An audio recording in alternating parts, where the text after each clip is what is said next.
السلام عليكم ورحمة الله وبركاته. أعوذ بالله من الشيطان الرجيم. بسم الله الرحمن الرحيم. ألم تر كيف فعل ربك بأصحاب الفيل ألم يجعل كيدهم في تضليل وأرسل عليهم طيرا أبابيل ترميهم بحجارة من سجيل فجعلهم كعصف مأكول. So we begin inshallah ta'ala with an interesting comment. This is made by Dr. Fadl Salih As-Samarra'i. هي سورة فيها عبرة لكل طاغية متكبر متجبر في كل العصور والأزمان. He says this surah has a warning and a lesson for every rebellious, arrogant tyrant that lives in any age, in any time, in any civilization, any nation. So he says this is not just a surah talking about the oppression of Abraha against the Kaaba. This is sending a message to anyone who hopes to wreak havoc upon civilian populations and overpower a nation or a ruler trying to overpower another nation by means of their military might, with the understanding, what are they going to do to fight against us? They have no military capability to stand up to us. And with that assumption, with that arrogant assumption, they go in and they don't care about the consequences. When a society is not in power, they talk about the rule of law. And they call people to abide by the rule of law. But when the society has power, they say the law is for everyone else. And we are above the law, we're beyond the law. And the law would apply, it's a nice thing to apply to, but we have a special situation. And who's going to stop them? Even if they trample all over the law and the regulations, they're the most powerful civilization. Who's going to question them? Who's going to question their oppression? And this is something that has happened throughout history. It's not difficult to see examples of that even in our time. But this is something that the surah is alluding to. Now he gives reasons why he thinks this is the case in the surah, why we shouldn't limit it to a discussion only of the historical accounts, which of course are critical. لِذَا جَاءَ فِعْل تَرَى. This is why the verb tara came, alam tara. Now there are different ways of saying this. The first part of the ayah roughly translated is, didn't you see? That's the first part. Didn't you see? Common translations will read, didn't you see how your Lord dealt with the people of the elephant? This is probably a common translation you've heard before. But he's commenting only on the first phrase, alam tara, and specifically the verb to see. That's been used in the present tense. بِصِيغَةِ الْمُضَارِعِ لِلدَّلَالَةِ عَلَى الْإِسْتِمْرَارِ وَالتَّجَدُّدِ. And the specific use of that, now in English translation it comes out as past tense, right? Alam tara, it comes out as didn't you see? And clearly if you understand English, that's past tense. But in Arabic there's a rhetorical function here. And as opposed to saying ama ra'ayta, right? You could use the past tense function also, but that wasn't used. When that's used, the past tense, it alludes to something continuous. In Arabic rhetoric, in balagha, in linguistics. It refers to something that didn't happen once, that happens over and over again. And this surah from a linguistics point of view, we'll learn something amazing about this surah, how the change of tenses carry amazing lessons in them. So that use just of the mudari', the present future tense in the Arabic, with the word lam, regardless of the presence of the word lam, indicates that this is not just something to observe and think about for that time, but for all time. Now we look at some commentary by Shawkani rahimahullah. وَهُوَ تَعْجِيبٌ لَهُ صَلَّى اللَّهُ عَلَيْهِ وَسَلَّمْ بِمَا فَعَلَهُ اللَّهُ. And this is to give the messenger in a sense of amazement and wonder in regards to what Allah Himself did with the people of the elephant, as though He is saying, قَدْ عَلِمْتَ يَا Muhammad, you already know Muhammad sallallahu alaihi wasallam, أَوْ عَلِمَ النَّاسَ الْمَوْجُودُونَ فِي عَصْرِكَ, or the people who are present in your time, they also know very, very well, وَمِن بَعْدِهِمْ, and even the people that came after them, بِمَا بَلَغَهُم مِنَ الْأَخْبَارِ الْمُتَوَاتِرَةِ مِنْ قِصَّةِ أَصْحَابِ الْفِيلِ, because of what came to them from continuous narratives and narrations and people telling the story over and over again of the story of the elephant. وَمَا فَعَلَ اللَّهُ بِهِمْ فَمَا لَكُمْ لَا تُؤْمِنُونَ. This is the last part of Shawkani's commentary. He said, just in the alam tara kayfa, Allah Azza wa Jal, it is as though He's saying, didn't you realize what Allah does to His enemies? So what's wrong with you? Why don't you believe in Him? You're using that to take pride in how Allah protected His house. Then why don't you take that next step towards iman? Now, finally, أَلَمْ يَجْعَلْ كَيْدَهُمْ فِي تَضْلِيلٍ. The second alam. The first alam was أَلَمْ تَرَ كَيْفَ فَعَلَ رَبُّكَ بِأَصْحَابِ الْفِيلِ. The second, أَلَمْ يَجْعَلْ كَيْدَهُمْ فِي تَضْلِيلٍ. Now, didn't he, common translation, didn't he make their plot in waste? This is very literal translation. Or didn't he place their plot in vain, in naught? Or reduce it to nothing? First, let's pay attention to the word alam. It's mentioned again. So the first question was alam. The second is again alam. And here, the purpose of this, these are the only two alam, by the way. There's no third, right? These are the only two. And these are the only two present tenses, tara and yaj'al. Now there's arsala after this, right? And ja'ala after this. And so the language changes a little bit. Now, I mentioned before, when the present tense is used, there's a continuity. There's a continuity. And if you look at the language, he took their plot and reduced it to waste. This is something not only that Allah did for them, but anyone who makes plots against Allah's deen, Allah will do this over and over and over again, hence justifying the use of the present tense, yaj'al, in this case. Even though the meaning comes out in the past tense, the conjugation is in the present form, the mudari' form. That's the first thing. Then the word ja'ala as opposed to fa'ala. But the first ayah said, fa'ala, kayfa, fa'ala. Here, referring to Allah, alam yaj'al, not alam yaf'al. Different verb is being used. What's the benefit here? Ja'ala is to take something that already exists and transform it. What the word itself indicates is Allah let them have their plan, let them finish the entire execution of it, plan it out for months and months, secure the funds, secure the army, secure the training, secure the means for the journey, let them run it the whole way and put it to waste at the very end. He transformed, he morphed the plan at the very end. In other words, he didn't deviate the plan in the beginning. He could have not allowed them to consume an army, or to amass an army, or to come up with the funds, or to be able to make it all the way. They could have never met Abu Riqal. Remember the navigator that got them all the way to Mecca? They could have never met him if Allah had wanted. But He let them think the plan is in order. But He took that plan and made it different at the very end. So that's what ja'ala seems to indicate, is that this is, alam yaj'al, that Allah Azza wa Jal let them played them along, basically played them. And at the end Allah Azza wa Jal pulled the strings on them. By the way, I don't know if I've given you this parallel before, but it's an interesting parallel. My teacher, Dr. Sami, used to give it to me. He says when someone's rebellious, one of the things Allah does is, He lets them go free. And they feel like they got no problems, they can get away with anything. And it's compared to a dog that is wild. It's barking at you, it's biting at you, so you tie it up, right? And you tie it up with a 1-foot leash, so it can't really move much. But if you really want to punish this dog, you take it in an open field and tie it to a 400-foot leash. Because if you tie it to a 400-foot leash, you know what's going to happen? It's going to think that it's free, and it's running full speed. Right? When it's only a foot-long leash, it can only pull so much. When it's running full speed and it reaches 400 feet, what happens? You see, it gets yanked, it gets choked, and that pain is far worse than the 1-foot leash. The dog thinks he's got freedom, but this is actually worse for him. وَيَمُدُّهُمْ فِي طُغْيَانِهِمْ يَعْمَهُونَ. Allah extends them in their rebellion. Let them remain blind in it. So Allah extended their means all the way to get to the Kaaba. Allah could have destroyed them much before, but He let them execute their plan. Let them play along. Let them dig their hole deeper. This will only make their punishment worse. Not only are they mushrikun, but they're committing crimes against Allah Azza wa Jalla. Okay. وَأَرْسَلَ عَلَيْهِمْ طَيِّرًا أَبَابِيلَ. And He sent against them birds. That's I'm again literal translation right now. He sent against them birds, ababil, herds upon herds upon herds.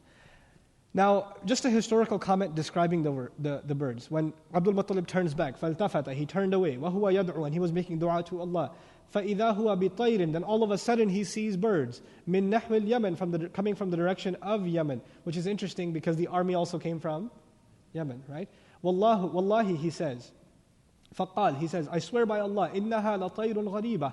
It is very strange kinds of birds for sure. مَا هِيَ بِنَجْدِيَّةٍ وَلَا تَهَامِيَّةٍ. They're not from Najd and they're not from Tahama. كَانَ مَعَ كُلِّ طَائِرٍ حِجْرٌ فِي مِنْقَارِهِ وَحِجْرَانٌ فِي رِجْلَيْهِ. And in every single bird there would be a pebble in its beak and 2 pebbles in each of its claws, in its feet. Okay, so that's his description of it. قال أبو عبيدة أبابيل. Abu Ubaidah describing the word ababil says, جماعات في تفرقة, multiple groups of different kinds. In other words, it wasn't one species of bird, there were many different species of birds. قال النحاس, a great grammarian of our history, wrote إعراب القرآن, وحقيقته أنها جماعات عظام. And the reality is that these are huge groups. huge, awesome flocks of birds, not one, but many different flocks of birds. I haven't seen too many birds in Texas, but if you travel between like New York and Maryland, sometimes birds are migrating, especially in the area of Delaware, a lot of birds, right? So you'll see for a good half hour, just a flock of tens of hundreds of thousands of birds, a continuous stream. And according to other historical narrations, they were coming from every direction, and you couldn't see the sky, it became dark. SubhanAllah. It's an incredible scene to even imagine. Okay. The first thing to note here is Allah Azza wa Jal sent upon them, which what we learned in the previous ayah, He sent birds upon them. In another surah, in Surah Al Ahzab, to defend the believers in the battle of Al Ahzab, Allah sent wind against disbelievers. So Allah said, فَأَرْسَلْنَا عَلَيْهِمْ رِيحًا وَجُنُودًا لَمْ تَرَوْهَا. We sent against them winds and armies you couldn't even see. So there are armies of angels, birds in this case, wind. So Allah Azza wa Jal says, وَمَا يَعْلَمُ جُنُودَ رَبِّكَ إِلَّا هُوَ. No one knows the armies of your master except He. No one knows the armies of Allah except He Himself. So Allah Azza wa Jal uses whatever He chooses to become His army. It can be wind, it can be angels, it can be birds in this case. SubhanAllah. There are interesting vocabulary inside this ayah. The first word, tarmihim, is the present form of the word rama. Now, this is a past tense incident. This is something that happened in the past.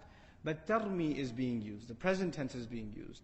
When the mudari' form is used to refer to something in the past tense, the purpose of that is to mention that something happened over and over again.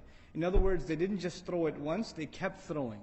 The pebbles, they kept coming down and kept coming down.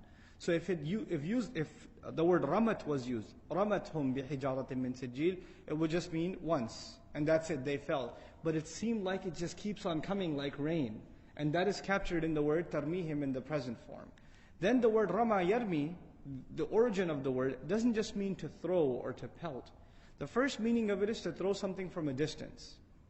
So by using that word, one of the things we're learning is that the birds were at a very tall height where they were dropping it from. And you guys know now, the higher something is and you drop it, the harder it falls. Acceleration due to gravity. So these little pebbles are hitting like bullets by the time they're getting down to the ground.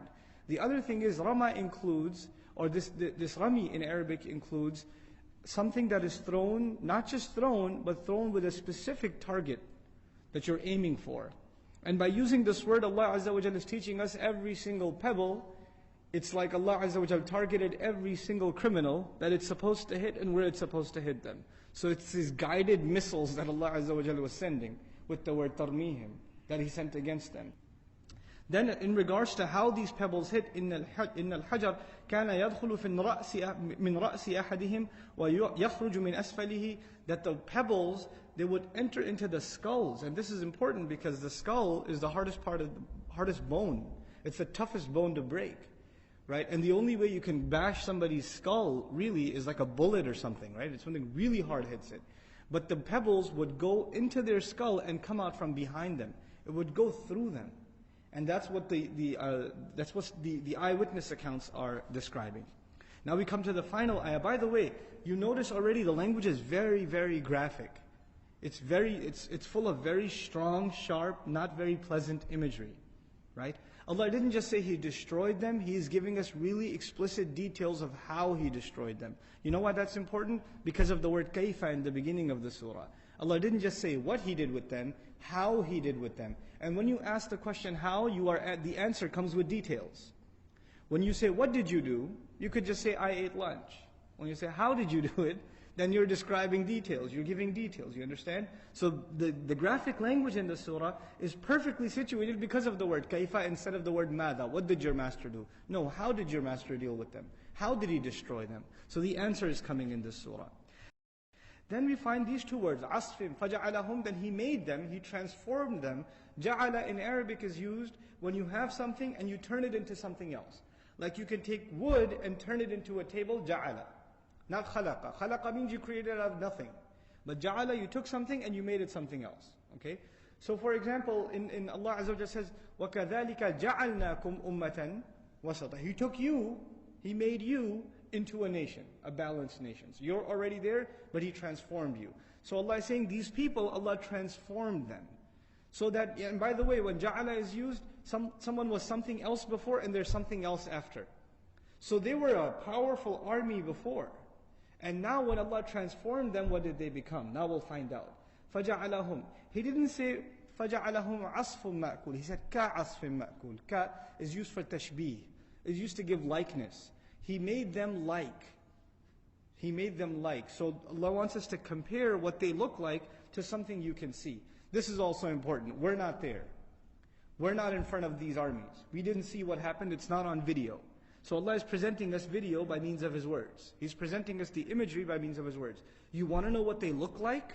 Because I asked you to wonder, how did I deal with them? You want to know how they look like? Let me tell you, they looked like ka and then asfin ma'kul. So let's look at both of these words one at a time.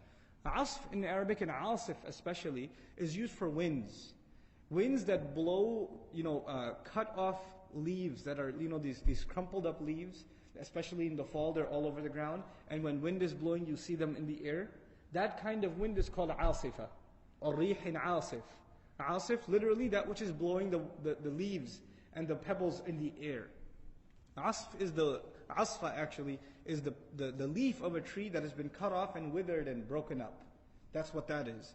Asf is also used for straws, because when the wind blows, what else blows with? These tiny straws in the ground that are weak, they get plucked out and they're flying all over in the air, right? So that's what the word asf is. But he says he made them like asf, but he added ma'kul, chewed up, eaten. Ma'kul means that which is eaten. And asfun ma'kul was used by the Arabs, these camels or these other cattle, they're going around the ground, they're chewing on stuff, and the animal picks up a large chunk to chew on in its mouth, but some of it falls out. Some of it falls out. And the remains on the floor is called asfun ma'kul. So Allah says, you want to know what they look like? They look like those leftovers that the animal has chewed on and it just slipped out of its mouth and fell. That's what they look like. If you want to know how badly they were crushed and destroyed. The idea being, when an animal uses the full strength of its jaw to chew on it and really crush it, grind it, and then it comes out in this goop on the ground. This is how Allah crushed these armies and how He made them. This is one meaning of it. Then ma'kul also means that which is not just that which is eaten, that which is supposed to be eaten. In other words, something that is, ma'kul is something that is there, and it can't help itself, you're going to go eat it. Like, an animal that is about to be eaten can at least run away. But straw or hay or whatever sitting in front of an animal, that food is defenseless. Its destiny is to get destroyed. Allah compares them to a helpless piece of food that has no option but to get eaten up by its enemy. It's like they had no escape. So asfun ma'kul is used. Then the commentary by Ash-Shawkani rahimahullah, ay sallat Allahu alayhim ta'ala alayhim tayran, that Allah imposed upon them these birds, tarmihim bihijaratin, that would stone them with sharp, precise targeting with stones, min tin mutahajjir, from clay that has been turned into stones, fasaru bisababi dhalik sar'a halikin, and because of that they became completely crushed, chewed up, completely destroyed. And Allah describes the state of them, fi tamazzuqihim wa tanathurihim kahali awraq al-ashjar. Allah uses this language to describe them, to poke fun at them. These people thought they were so powerful, and Allah compares them to the weakest thing. Not even a leaf that is connected to a tree, but a leaf that is plucked off of a tree. Completely weak. It's the symbol of greatest weakness. It doesn't even take a force to move it, winds can move it. So Allah compared the strongest army to the weakest imagery possible. So may Allah Azza wa Jal give us a clear and a deep understanding of this book and the ability to practice upon it. May Allah Azza wa Jal take the good things that are said and enter it into our hearts, and anything that is incorrect, may He remove it from our memories and our hearts. Barakallahu li wa lakum fil Qur'an al-Hakim, wa nafa'ni wa iyyakum bil ayati wa dhikr al-Hakim. Wassalamu alaikum wa rahmatullahi wa barakatuh. أعوذ بالله من الشيطان الرجيم. بسم الله الرحمن الرحيم. ألم تر كيف فعل ربك بأصحاب الفيل ألم يجعل كيدهم في تضليل وأرسل عليهم طيرا أبابيل ترميهم بحجارة من سجيل فجعلهم كعصف مأكول. بسم الله الرحمن الرحيم ألم تر كيف فعل ربك بأصحاب الفيل ألم يجعل كيدهم في تضليل وأرسل عليهم طيرا أبابيل ترميهم بحجارة من سجيل فجعلهم كعصف مأكول